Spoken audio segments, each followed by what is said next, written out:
Hey, good evening, good evening, good evening. Hey, this your boy Rajeen, aka the King of Romance. I'm hanging out with my boy. What's going on? It's your man, Real Justice, coming live on that Ricky internet. We Yeah, trying to get it together. you know what I'm saying? But look, we got one for y'all tonight. Hey, we got Cornelius Maxwell in the house, poet, veteran, man. Hey, Cornelius, hey, welcome. Y'all welcome Cornelius to the house. Uh, thank you. Thank you for having me. Like I said, I like to say real quick, thank you for having me on your show. I thank your audience for investing their time to hearing what we've got to say. And I hope someone's inspired to learn something from my conversation. So Nice. definitely. Hey, man, first of all, thank you for your service, man. That's big to me. I'm pretty sure it's big to Justice, but like I said, we brothers. You know what I'm saying? We brothers in arms. So hey, you know how we do. Hey, Yes, sir. so hey, first of all, man, tell the people like matter of fact, post your link down in the comment section so people can find out. Go ahead and find your book. Tell people where they can find you. Tell them a little bit about yourself and about your book, man. All right. Well, I'd like to say also thank you for your service as well. Hey, man, no doubt, no Oh, doubt. yeah. Appreciate it. Like I said, my name is Cornelius J. Maxwell, I'm a U.S. Army veteran. I served 3 tours in Iraq. Also, I'm an entrepreneur. I'm an author. This book titled Unapologetically, I'm a Man. It's a poetry book. It's my first book, so I'm excited. I'm also been nominated for a 2021 Academy Award for my thought for what I consider as a transition units theory, which is designed to save the lives of 2 million veterans. Yeah. And so, that's just who I am in a nutshell, in a brief nutshell. So Nice, man. So first of all, man, welcome, man. It's always good to have a poet on, man, and like we definitely gonna have you read some poetry. But like I said, we like the people to hear about your book, about your poetry. I know we went through this, so just kind of give them an idea, a quick rundown of what they can expect when they get your book, before we get deeper into it. okay, well, what to expect is a challenge, right? Challenge, Black people in America to accept, the fact that Black people have birthrights and for Black people to be more involved politically. As a quick summary. Okay. So, for those who don't know, kind of give a background on what you mean by birthrights, because a lot of people don't know that they have birthrights as Black Americans or Black people. Period. You know what I'm saying? Correct. So, yeah. Let them know, like, what do you mean by birthrights? Well, like I said, your birthrights are your identity, like your language, your customs, your things of that nature. Your name. See, that's your identity. That's your birthright. Secondly, they're spiritual, right? So you're raised under certain cultures and customs. They're raised with certain religious beliefs. So they're spiritual there. Also, they're economical, meaning they're financial, your assets, insurances, things of that nature. And of course, they're political. Kings became kings because they passed the right down to their heirs to receive that. So those are birthrights in general. And every culture has that. So, and usually, like I said, I tell people all the time to give the example within the Black community why we don't understand that is, and I use the example of Dale Carnegie. He wrote a book and titled How to Win Friends and Influence People. And he said, there's nothing more sweeter or personal than for someone to hear the sound of their own name. Okay. Right. And that's something we don't experience in the Black community because our names are associated with being slaves. So, we would never truly understand what that really means until we fix that. So, is that something that can be fixed? I guess is my question. Like, are we so far gone now that we can't get back to, where our heritage really is? Like, are we so far out of that, I guess, dimension that we can't get that back? How do you feel about that? I think we can. Because, what is, like I said, this whole issue is a training issue, right? It's all about generational training. So now we can untrain that as well with generational training, generational thinking, So, and that's what I'm doing with my book. And I chose poetry because I want to plant the seeds, for people to start thinking differently, for us to start thinking different and seeing things differently, and do I expect it to be accomplished in my lifetime? I would like that, to be honest with you. Yeah, I would like that, but like I said, I'm planting seeds. Yeah. And hope they flourish. And you reap what you sow. The seeds you plant, the fruits you grow. So the reason why I asked is because, like, as a matter of fact, last week I did a kind of a research on my last name, my dad's last name, and my mom's last name, and they both came back English. And one, like, my name is Huey, my last name is Huey. It came back as being French. So and so when you said that, I kind of felt like, well, maybe my heritage was lost. If my names are English and French, what I'm saying, has my heritage been lost in that whirlwind or that cycle, that whirlpool of, like you said, slavery and generations of saturation, and so go ahead. I'm sorry, go ahead. Now let me interject right here, because from what I understand, that's one of the first things they took from us when we got off the boat. That was one of the first things they took from us, your name. So when you said how personal a name is, you don't understand, Cornelius, how people, especially our people, take your true name for granted, because there's so much power in your name. Back in the day, we were named in power. Our names wasn't Bob or Joe, or they were powerful names given to you. That name itself had power in it. That was why that was one of the first things they stripped from you, and they gave you a new name. And it's funny because, I mentioned earlier that I spent 6 years in Kuwait, and it's funny you talk about kings and emirs, but being in Kuwait, a name has so much power. If you see it, if you say this, a quick story. Me and a friend of mine used to throw parties in Kuwait. Now, parties are forbidden unless you got paperwork, unless you got all the right stuff to be able to have, like, the permits to have a party. Right? But I had a friend, and a powerful name in Kuwait is Sabah. That last name is Sabah. And when you say Sabah, people get chills, like, literally. So I'm gonna tell you what happened. I was throwing a party. People paid to come to this party, and we knew the police would come. But my friend, he was a Sabah, and he told me, listen, he said, if the police come, you call me. He said, give them the phone, I'll talk to him. Right? So I thought it was, I didn't take it for face value. I'm like, okay, cool. I said, the police show up, I'm gonna call you now, whatever. So the police come. Sure enough, I was like, hold on. Let me make phone call. I make a phone call. They talk to him for, like, I would say 45 seconds to a minute. Police handed the phone back to me. He said, have a good night. You're good to go. Just because this man's name is Sabah. Because Sabah is a royal family that holds so much power, but just by the name. If you tell somebody a Sabah, like, I've walked in police stations with a ticket and say, I know a Sabah, and got out of tickets. You know what I'm saying? So like you said, that being said, it just shows me how much power we could have or should have in our last names. So which kind of discourages me, because me having the last name of Huey and Huey being French kind of throws me off, because I'm like, man, now at some point in time I took on a French name. You know what I'm saying? So that's kind of stripped me of my heritage.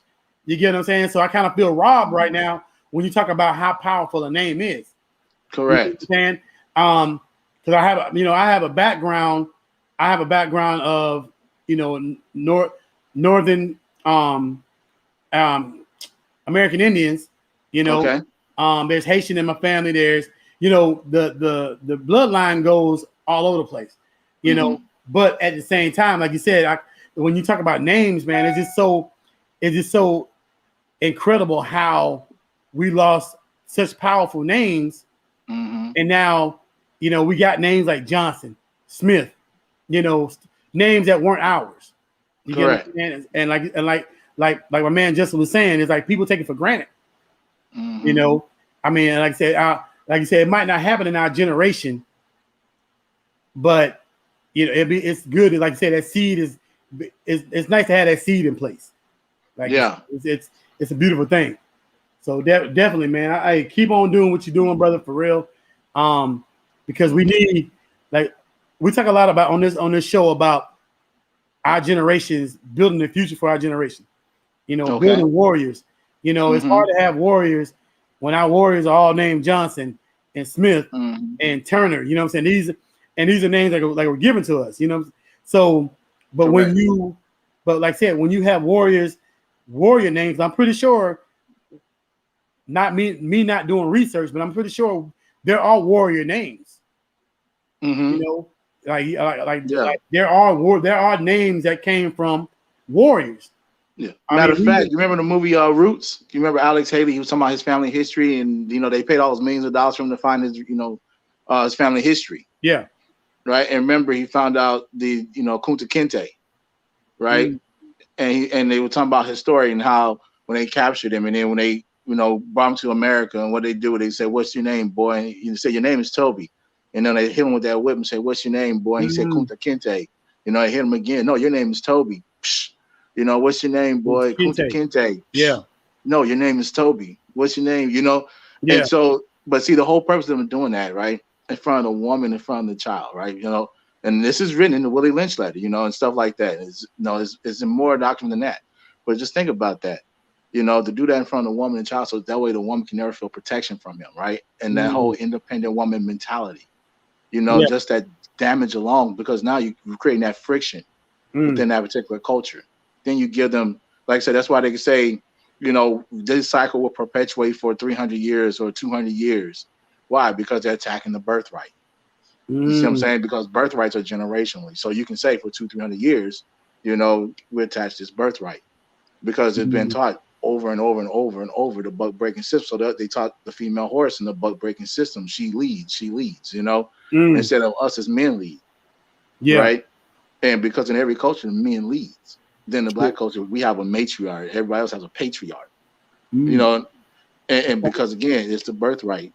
And so let's look at that, right? Because it even goes as, they say, "Oh, it's a man's world, really bad," but the thing is, it's not about it being a man's world, it's about literally, let's look at being fruitful and multiplying.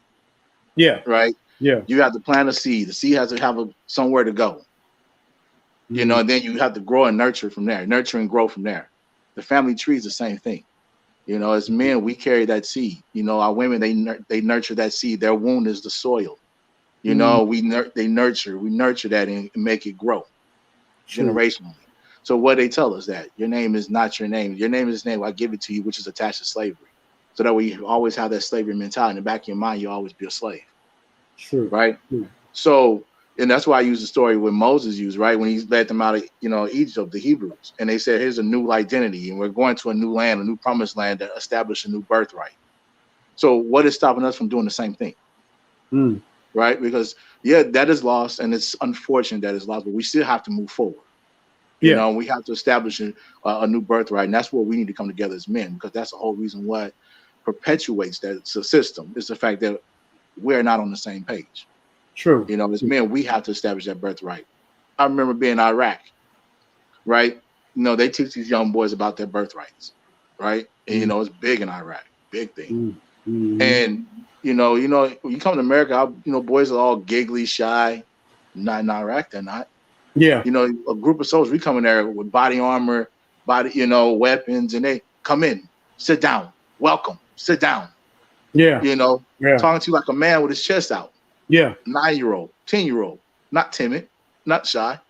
Why? Because there are men that teach them this is your birthright. You're a man at this particular age, and there's customs that say you're a man at this particular age. So now he can address himself as a man and not trying to play off as a boy, because he's taught these things as his birthright.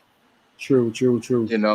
And this is where we're lacking in the black community is the understanding of the value of their birthright. Yeah. Because why? We get caught up with, I want to give my children things I never had. So you want to give them material things, but we're not giving them their birthright because that's something we've never had. Yeah. So let's give them that instead. That's true. So do you feel like do you think that our new generation is overshadowed by shiny things? Like, because I'm saying I kind of feel like that gives, our children, and like something you mentioned earlier, our like being in the Middle East. I was in the Middle East for a total of like 9 years. And watching these young men grow up, running their households, at 14 years old, Correct. And they're soldiers still. There was soldiers at 13, 14 years old. Correct. And that, they weren't blinded by shiny things. I think the new generation, and I can't say, let me not say this, because we have had some authors on, some younger generation that have their stuff together. At one point in time, I felt like, we were losing our generation, but I got a better outlook on millennials and the things that they're doing. So I can't say it's a full generation. I can't stereotype and say it's the whole generation. But what I do see is, a lot of the younger generation, they are blinded by fancy cars, bling, money. We don't teach it's hard to teach our daughters to be respected because they're chasing that dollar. It's kind of hard to teach our sons to respect women because they're trying to get that dollar to get these women. So it's a vicious circle that I feel like it's hard for us to get out of because the generations have been saturated by such, blindness, so to say. You get what I'm saying? So I got you. Yeah, it's just one of them things to where I kind of feel like we do need to embed this, plant these seeds and try to get who we are back. But like you said, it's always, I mean, that's just my thought process. Are we so saturated that how far gone are we? But the thing is, like I said, what's been done once can be undone. Like I said, even the Willie Lynch letter said the only way this would change is there's a shift in the axis of the orbit, right? So think about that. If there's a shift in the axis of the orbit, what is that? If they're working so hard to take black men out, then black men is that shift in the axis. You see what I mean? True. Us establishing the birthright. These are our customs. We create our own customs, right? We create some of this pride. We tell our daughters, no, you don't stand for that. No, my daughter, that's not who you are. You're a queen. You're beautiful. You don't need to be with a man that's not going to do that for you. Let me open the door for you. If a man doesn't open the door for you, then he doesn't value you. Yes. Because he won't shield you to protect you. You see what I'm saying? Yeah. So that's the things that we have to bring back. And the thing is right, because that independent woman mentality, that's what it creates that friction. So now but at the same time, it puts a woman in a place that's unnatural. Because now, you see where she's saying, it's Father's Day, and give me props Father's Day. No, you're just being a mother. You're being a mother, Yeah. You can never be a father. So now you got these children thinking, my mother's my father. No, because your mother never could give you the birthright. You have to still interact with your father one way or the other. Yeah. And so we have to control that and get in a position where we can do that, pretty much at all costs. Because like I said, our heirs depend on that. True. But like I said, it can be undone just like it was done. It was created by man. Men can unfix it. I feel, if I may interject, I feel that once again, it begins with the mindset. And let me just explain that. I feel that what they've done to us is what they used to do to break animals, and what they used to do when they break elephants, when they break rhinoceros. They'll take a steel cuff and they'll wrap it around their leg and they'll attach a chain to it. And every day that elephant will yank that chain for months on end until finally it won't even yank it no more. And they took the chain off the cuff, but they left the cuff. And this is what has happened. They have left the cuff on our mindset. And it's like me and Ross always talk about. Yeah. Nothing changes if nothing changes. That's what right. I mean? The mindset is so embedded. This is 379 plus years of, you know what I'm saying? And then you have to understand, us as black men, one thing I learned about these millennials, what do we give them to look up to, really? A large population of us, a large gap of us are in prison. The other half is gay. What are we really giving them to look at anyway? They got to raise themselves. True. So it begins with you. It begins with your family and you. Correct. But I applaud you, Cornelius, for even thinking outside the box to even create a plan, much less a 5-year plan, and attacking key issues. Because a lot of people, we are the only race that don't care about our name. China, your name is super big. Yeah. Your name is everything in China. Correct. You know what I'm saying? And different nationalities and any type of Spain, Hispanic, your name is everything. We are the only race where our name is, you just be like, oh, that's a Hendon, or that's a Greer, or that's a Markman. And you just be like, you know what I mean? And like I have never thought about it like that. It's a birthright tied to that. You know what I mean? Right. It's like you got, I mean, just like that old song, man, you got to sweep around your own front door, man. Yeah. And that's really what you got. It starts with you. It starts with you because we got a lot of healing. Yeah. And the world is getting worse. It's not getting better. It's getting worse. Yeah. You know what I mean? Yeah, and that's where we got to work things out. You know what I mean? And then things like in my case, like I'm fortunate, right? I'm fortunate because my parents been married 42 years. I'm not even 40. I turned 40 this year, right? And my grandparents been married 70 years. Yeah, for real. You know? Yeah, appreciate it. So I've learned some things that they taught me and showed me, you know? I was fortunate enough. So instead of me saying, well, think about it. And even like there's times where, you get in trouble. Here comes my father. Hey, son, you messing up. This is not how we do. This is not our family. This is not what I train. This is what we teach you to do. Yeah. You know what I mean? Because see, when you hear that from the man himself, it's like, hey, we're carrying the, the surname. I carry the last name of the male heir because our name doesn't change. That's what we bring to the family structure. Our name don't change. That's the birthright. The woman's name changes. Not ours.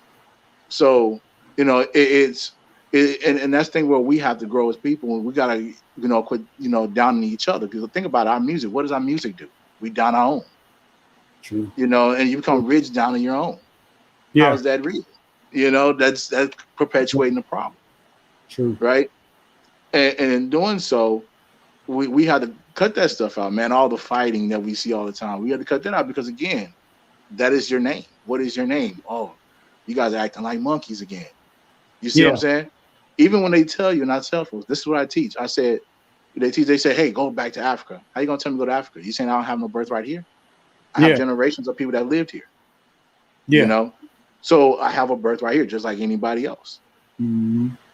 So, and that's the thing we have to realize in the Black community, which we don't realize that. Think about it. Even in the Civil War, right? The Black soldiers fought. They didn't have to. They got a movie, what the movie Glory about the 54th Massachusetts. Remember Morgan Freeman, Denzel Washington played that movie? Why is that so important? Because those men said, I have to fight too. Why did they have to fight? If, those white men was going to fight, they said, no, I have to fight. Right? Because again, in war, you're considered a conqueror. Kings develop the legacy of being kings because they're conquerors. Why? Because they had soldiers go to battle with them. Yeah. Right. So in doing so, that is, and every soldier that went to battle, including the king, is associated to the king directly, which gives you political influence through combat. True. Right. So if freedom was won, right, on our end, that's why they said I have to fight because now my heirs have the right to the freedom because I have the political birthright. That's why they had to fight. It makes sense. Man, you see what I mean? I thought about that. Yep. That's why they had to fight. In other words, if they hadn't fought, then they say, "Oh, you guys don't have nothing to stand on." True. But to say we shed blood, we fought. Yeah. We had that political birthright to pass it on to our heirs. Man. We just don't understand this way of thinking, and this is why I'm teaching it. And I, each one teach one. And I put it in the book in the portrait format so you can see it and start, looking, then start to trigger the mindset. Yeah. And that's what I'm gonna do. Plant the seeds, make you think. Think along this way. And it's crazy, man, that they don't teach this in schools. It's I don't know. Every time I think about the education system, it's amazing how much stuff they keep out to keep us, not all of us, but keep us uninformed. You get what I'm saying? I had a friend in Canada that's Native American. grew up on a reservation and everything. And their schools, they didn't teach their kids the white America. You know, they taught their kids the real history of what happened. You know, the slaughter, the pillage, the raping. They taught their kids what really happened in history, not the, you know, watered down, you know, hey, we come to shake hands with you and love you and eat turkey, you know?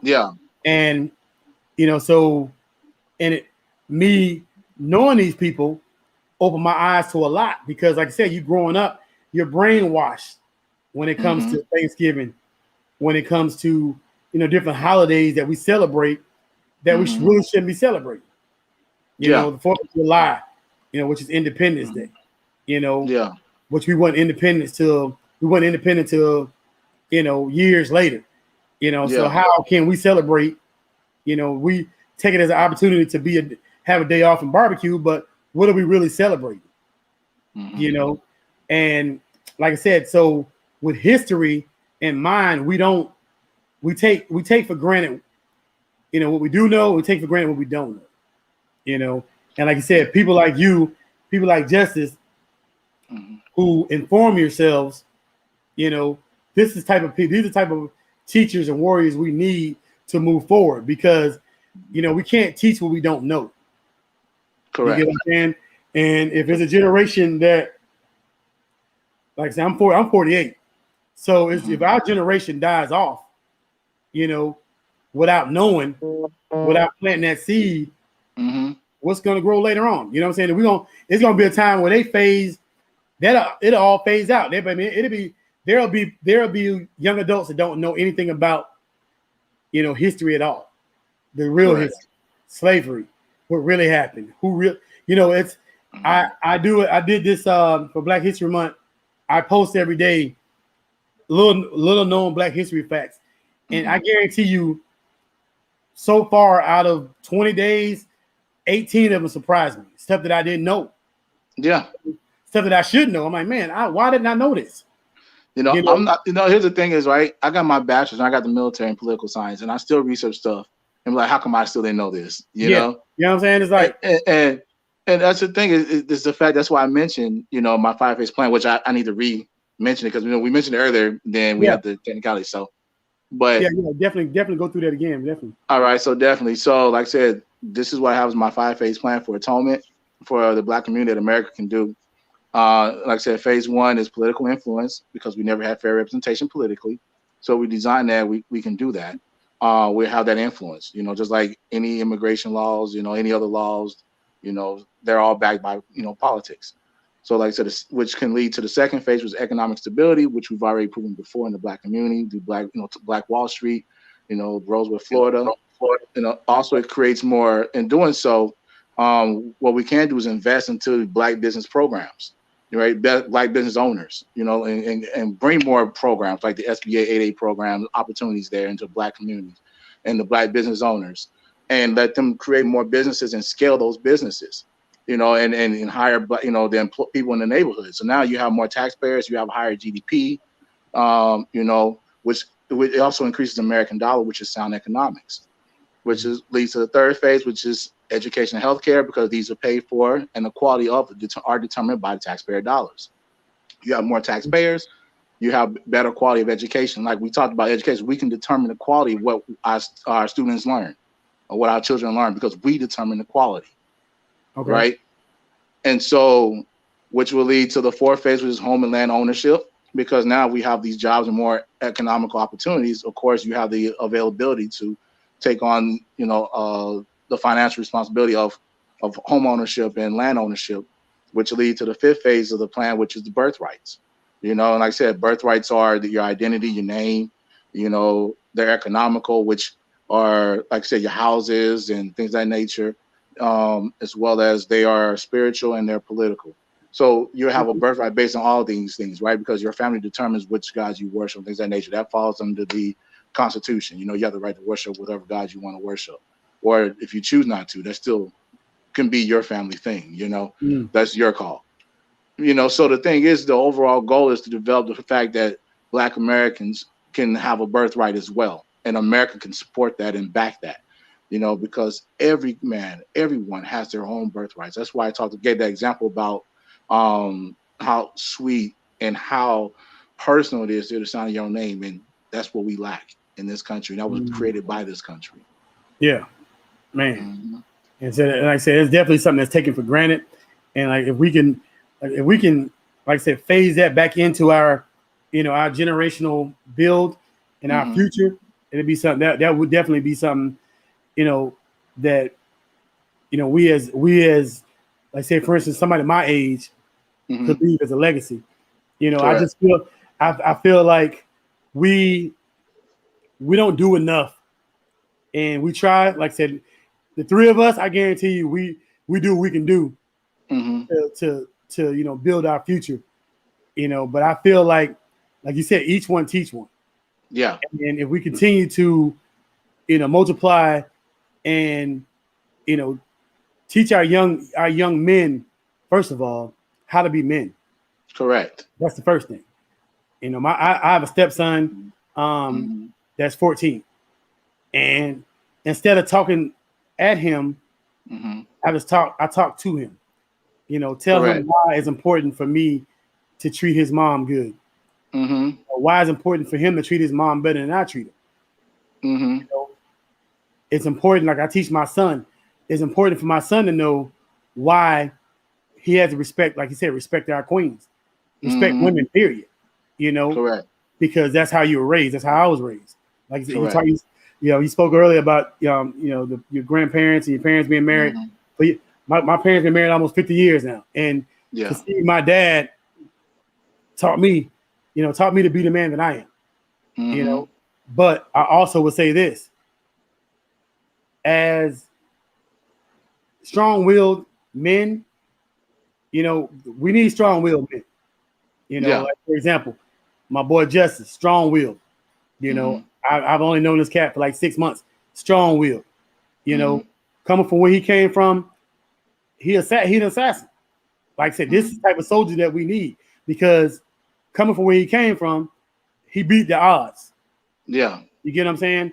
And when you beat the odds, that makes you a man of all men. Yeah.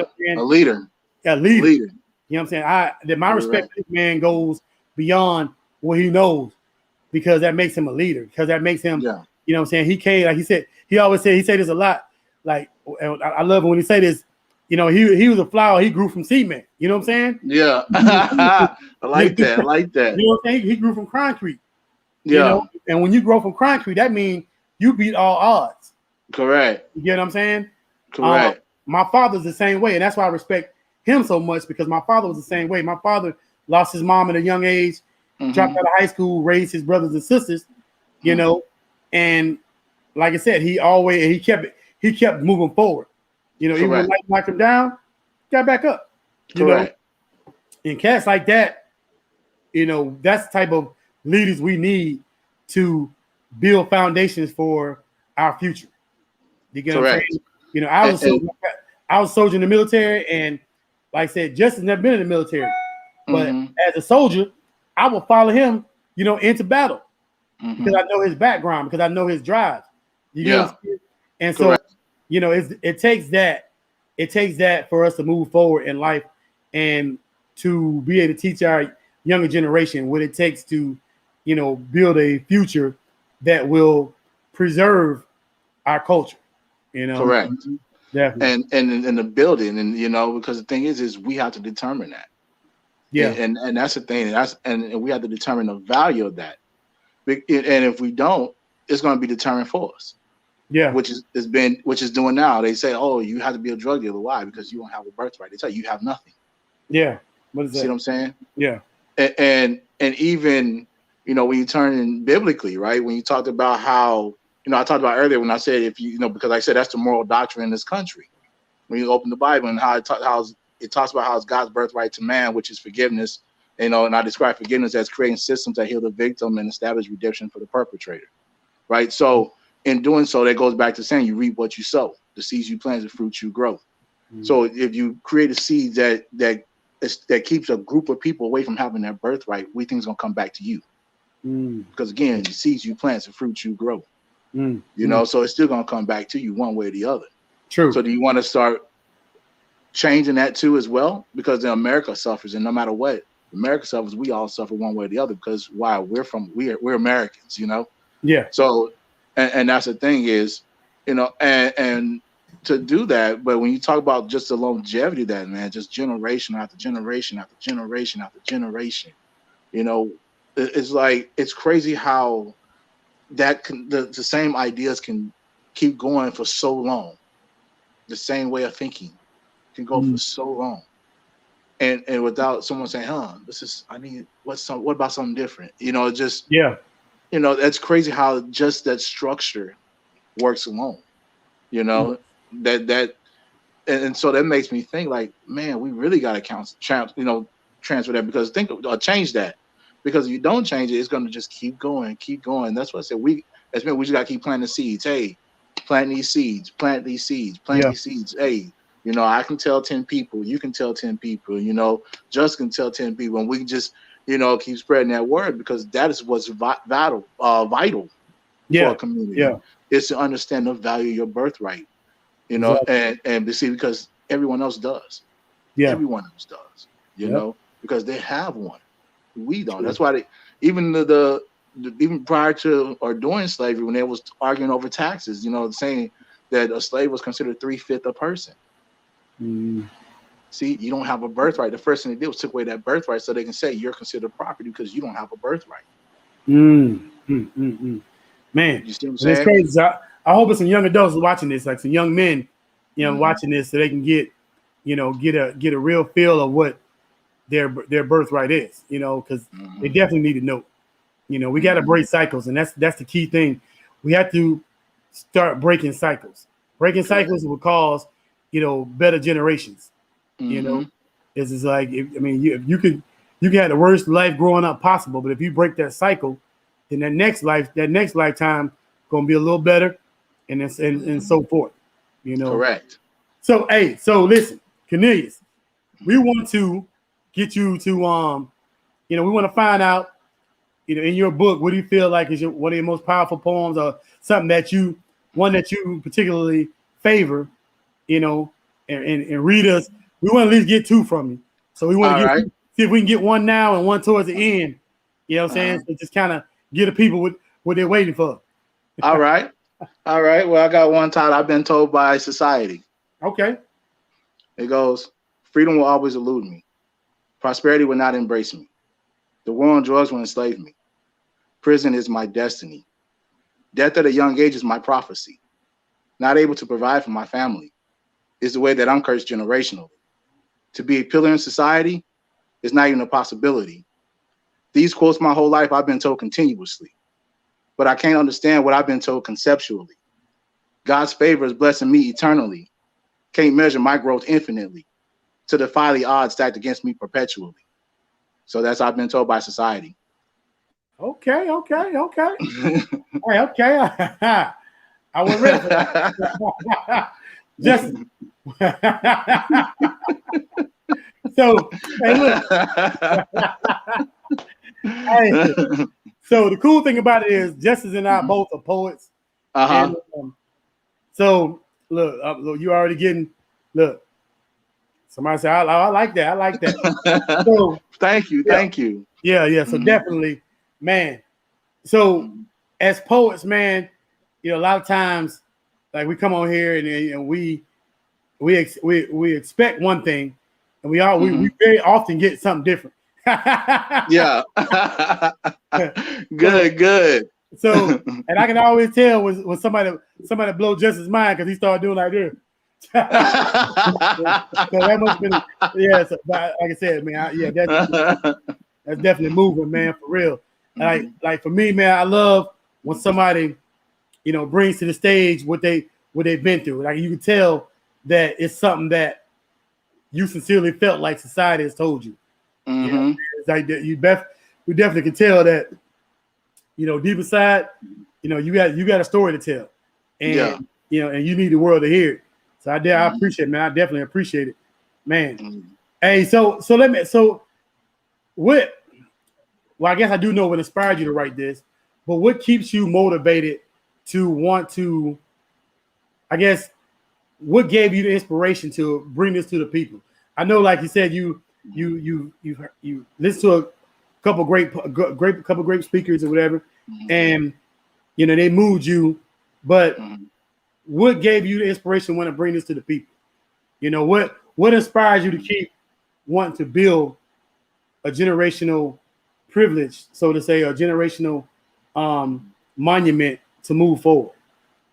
Well, I'm at a point right now in my life, man, where I'm starting to embrace and understand the anointing of my destiny. Okay. So with that, I feel like it was just divine order, man, because I've been working on this on and off for like 5 years. Okay. But like I said, this is my first book. I didn't know how to write a book, and it's just that, 2020, everything just opened up perfect timing. The people helped me with my publishing. Hey, we're perfect. I have my finances in order. Perfect. Like everything just fell in line, like bang, bang, bang, bang, bang, right after the other. Yeah. And it's like literally I started, like, I didn't know what I was doing. So I spent all the years researching the market, everything, my words. I want to make sure my words hit people that are uneducated. I want to make sure my words affect people that are educated. I wanted to make sure that it was simple, where people can understand it. So I didn't want to come off being too intelligent, So, like, for example, I remember being in church growing up, and this one lady gave the welcome, welcome to the ceremony and stuff, right? And she was saying how she had all these degrees when she introduced herself, and she used all these big words, and no one knew what the words meant. So instead of us felt like we were being welcomed to the ceremony, we felt like lost. Like, what was she talking about? What was she talking about? Right. So I didn't want to have that effect either. Like, what is this dude talking about? So I wanted to make sure I kept my words a certain way, so that way so people can understand. Like I said, I want to plant seeds. Yeah. So so I put a lot of effort into that. But at the same time, I put, like I said, it was 5 years on and off because I was just inspired, because I believe it's just my divine calling, my purpose. Ever since I was 2, it's like I feel like it's a protective instinct for me as well. Because ever since I was 2, my older brother was diagnosed with autism. So he doesn't, sense danger. He doesn't speak, things of that nature. But he was really fast, like really fast. Oh, wow. So he'll sit down and take off on full sprint and run in front of a car and not realize, and like not even care. Wow. So, we're running right behind him and push him out the street so he won't get hit. Yeah. Stuff like that, just out of curiosity. Or sometimes he'll just run in someone's house. And they'll pull a gun on him, and I was like, oh, no, don't shoot him, shoot me instead. He has a disability. And they're like, oh, okay, and stuff like that. So I feel like it's like part of my protective instinct, but I also feel like it's part of my divine purpose as well, is to keep going. Like I was born to do this. Yeah. So okay. Well, like your story is kind of similar to mine and Justice actually. My first book just came out in 2020. Like I said, it was the right time, the right place. It was just, it was about, I've been writing for years, but, it wasn't something I was ready to release to the world. You know, it's a talent I always had.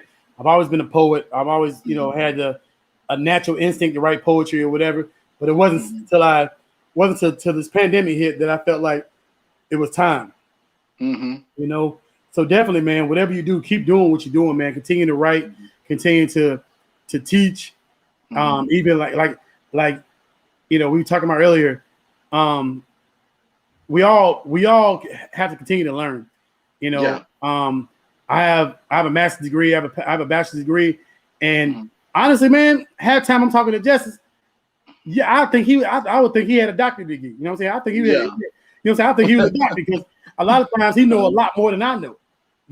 So it's not, and I think it's because, first of all, the education part of it was just a formality. It's a formality for, like, say, for my career, get my foot in the door to where I need to be.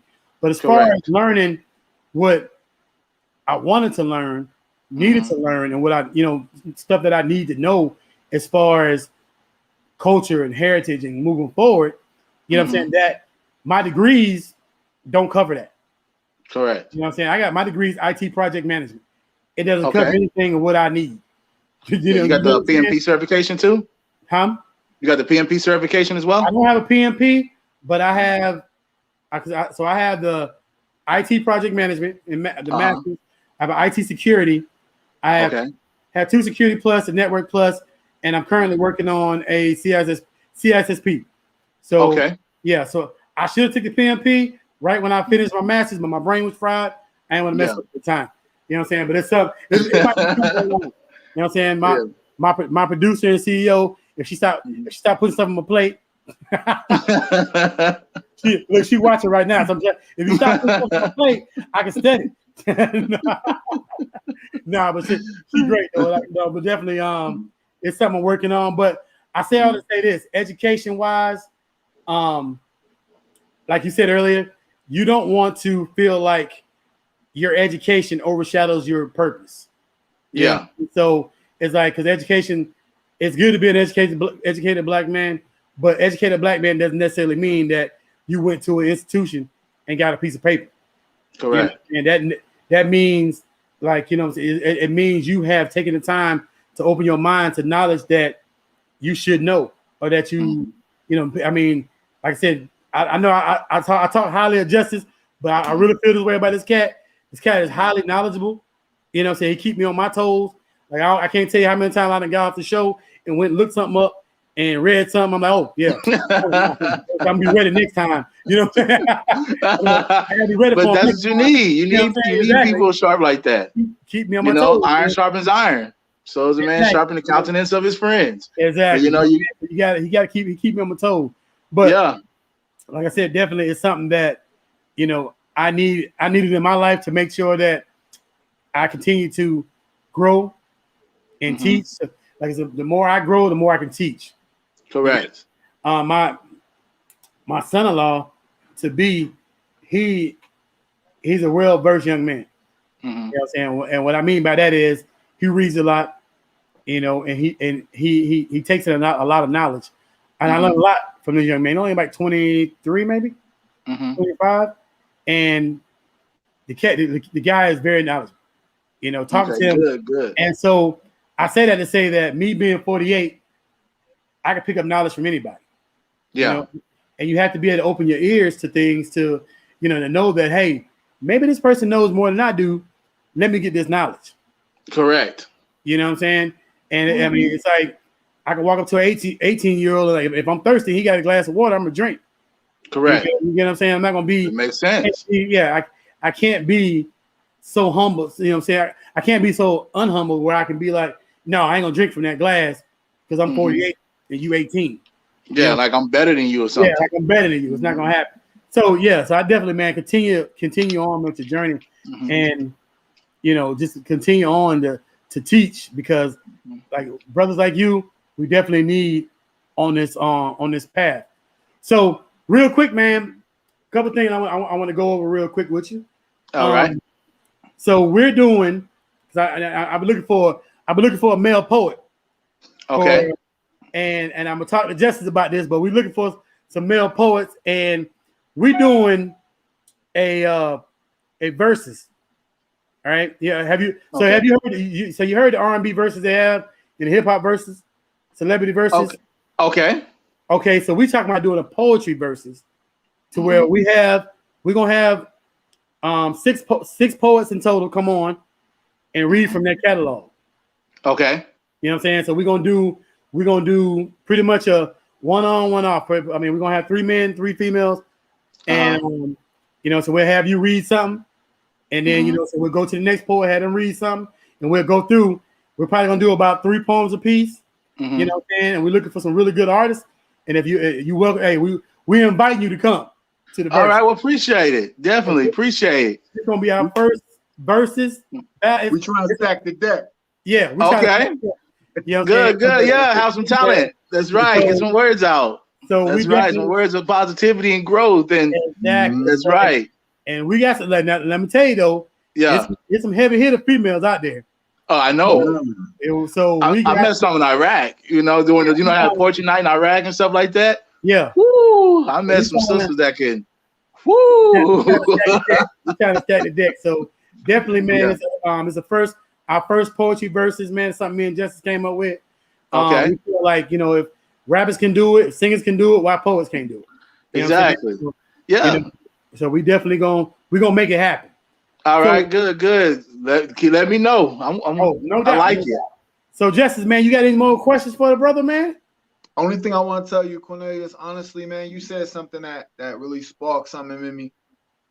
I think, just my opinion, brother, you are very educated, and I think rather than dumb down your intelligence, if anything, put it in parentheses so somebody who don't know can be like, oh, correct.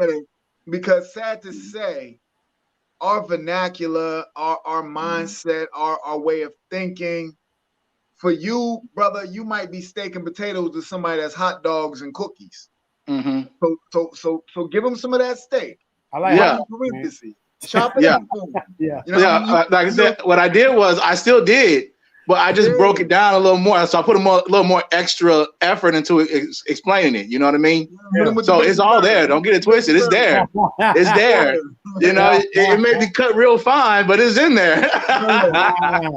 So just I didn't dumb it down, but I did cut it where, you know, in small pieces where you can chew it, you know, instead of the big chunk like the big guy. Like I got a big neck, you know. So. But brother, I appreciate like you on a mission, brother, and just know that God will order your steps. God, all you gotta do is be a vessel. God will fill it. You ain't gotta fill it with nothing. God gonna fill it. And God gonna get that word out. You gonna do everything that needs to be done, brother. And I wish you well, and I will see you at that versus. Because appreciate it. I like that. Oh yeah, appreciate it. Hey, so what we're gonna do is, man. So let me see what my boy say. Like the great teacher Ray Hagen said, teaches the space inside the circle represents all that I think and know about whatever I think is depicted right here in the circle. I must keep in mind that there is more to know than what is within the circumference of my awareness. Appreciate y'all circles, brothers. Big C. Hey, that's real, man. And hey, excuse my mishaps in my reading. I need my glass. I don't know why I don't be bringing my glass on here. But hey, so anyway, man, this is what we're gonna do. So we're coming up in an hour. What we're gonna do is I'm gonna take us out, right? But what I want you to do is we just like this is how we usually do it with the poets, man. At the end, give us one last poem, man, before we head out. When you finish your poem, tell everybody who you are, where they can find you, man, and then we're gonna head out. All right. All right, so everybody listen up. Thank y'all for coming out, man. This has been it's always a blessing when we get somebody, man, and they give it to us. You know what I'm saying? Cornelius Maxwell was in the house. Hey, just so y'all know, I'm gonna say it right now. Black Girl Inc., y'all be ready. Because the versus battle, we got us one. So y'all be ready. So anyway, hey, it's your boy Rajin, the King of Romance, with my co-host. It's your man, the real Justice. I was wrong again. This man was amazing. I was wrong again. This man was amazing. Hey, which boy is Maxwell? Hey, so Mr. Maxwell, take us out with these poems, man, and then tell everybody where they can find you, man, and we're gonna head out. All right. Hold on. I'm gonna give y'all. Hold on, real quick. Ladies and gentlemen, I give you Mr. Cornelius Maxwell.